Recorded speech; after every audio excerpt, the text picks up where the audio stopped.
Brought to you by नूरामेंट। जोड़ों और बदन का दर्द जीवन की खुशियों का अंत नहीं कर सकते। नूरामेंट की रोजाना मालिश दे जोश और जिंदगी का एहसास। दर्द है तो नूरामेंट है ना। India Today C voter mood of the nation survey सामने आया है।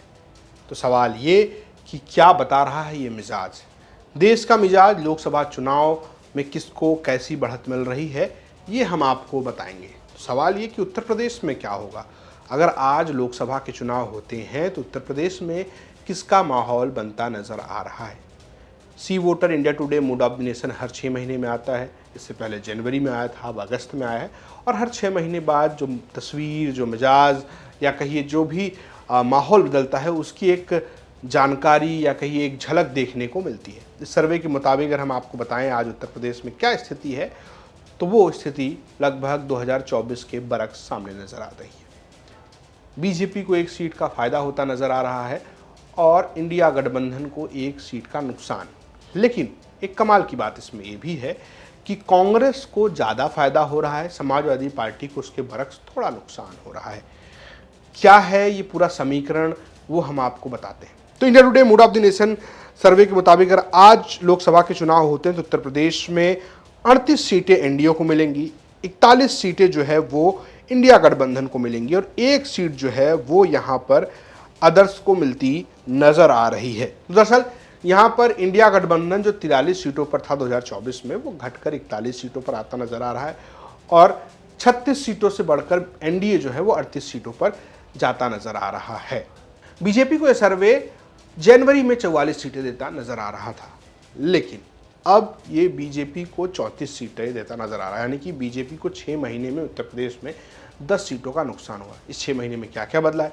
इस 6 महीने में भारत में एक बड़ा आंदोलन हुआ, वो भी जंतर मंतर पे सीजेपी का प्रोटेस्ट हुआ, वो एक बड़ा मुद्दा रहा। इसके अलावा अगर आप देखेंगे धर्मेंद्र प्रधान का इस्तीफा हो और उस इस्तीफे को लेकर राहुल गांधी ने प्रयागराज में उसके बाद छात्रों की गूंज नाम की एक रैली की, वो पूरे देश में छात्रों की गूंज कार्यक्रम कर रहे हैं। इसके अलावा अगर आप देखेंगे तो स्कूलों में आंदोलन, जेन अल्फा के आंदोलन हो रहे हैं। उत्तर प्रदेश में ब्राह्मणों की नाराज़गी की बात कही जा रही है और आरक्षण का मुद्दा भी कहीं ना कहीं गर्म हुआ, यूजीसी का मामला भी रहा। तो क्या इन सब का एक कॉम्बिनेशन इस परिणाम में देखने को मिल रहा है, ऐसा होता नज़र आ रहा है। कुल मिला के हूबहू लोकसभा चुनाव जैसी स्थिति बनती नज़र आ रही है। हालांकि इसमें एक दिलचस्प बात यह है कि कांग्रेस का वेटेज बढ़ता नज़र आ रहा है। अगर आज चुनाव हो लोकसभा के तो India Today Mood of the nation सर्वे के मुताबिक सपा को 30 और कांग्रेस को सीटें मिलती नज़र आ रही हैं। तो ये एक बड़ा परिवर्तन है, कांग्रेस को बढ़त मिल रही है। अगर आप जनवरी के मुताबिक देखें तो जनवरी में कांग्रेस को सिर्फ 2 सीटें मिलती नज़र आ रही थी, वो भी बढ़कर 9 हुई। तो यानी कांग्रेस का ग्राफ बढ़ा है इस सर्वे के मुताबिक नज़र आता है। लेकिन क्या यही माहौल 2027 तक, 2019 तक कैरी फॉरवर्ड करेगा। एक बात आप ज़रूर समझिए कि ये जो सर्वे हुआ है वो लोकसभा चुनाव के आधार पर हुआ है। तो विधानसभा चुनाव और लोकसभा चुनाव बड़े अलग अलग स्थितियों में होते हैं, लेकिन सीधा लोकसभा चुनाव के परिणाम या उसके अनुमान को विधानसभा के लिए ट्रांसलेट करना थोड़ा सुविधाजनक नहीं है, क्योंकि बहुत सारे मुद्दे, बहुत सारे सवाल बदल जाते हैं। लेकिन लोकसभा चुनाव के हिसाब से कांग्रेस की स्थिति मजबूत होती नज़र आ रही है। अब देखना यह है कि क्या तस्वीर बनती है 2027 तक उत्तर प्रदेश में।